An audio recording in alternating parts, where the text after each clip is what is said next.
In today's video, I'm going to teach you how to add links to text, images, and buttons in your website editor. Linking is one of the simplest but most important parts of building a useful website. It helps visitors move between pages, open downloads, visit outside resources, or quickly contact you. In this walkthrough, I'll show you how to create a link in a clean and reliable way so everything works exactly as expected. To begin, find the content you want to make clickable. This could be a piece of highlighted text, an image, or a button block.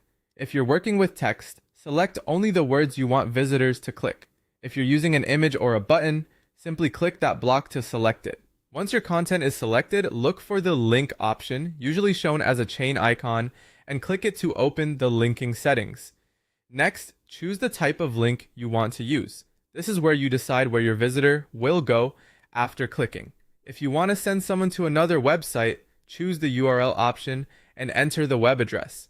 If you want to connect to another page within your own website, choose page and select the correct internal page.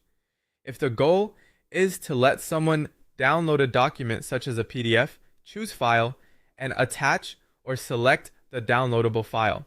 And if you want people to contact you directly, choose the email or phone option, depending on the action you want to create.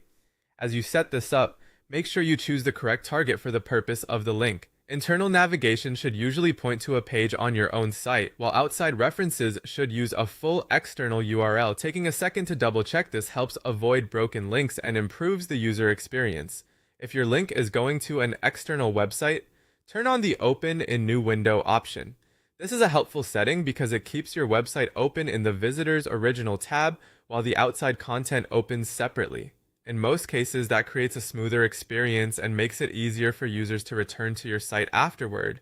Once everything looks right, click Apply or Save to confirm the link. That final step is important because if you close the settings without saving, the link may not be added.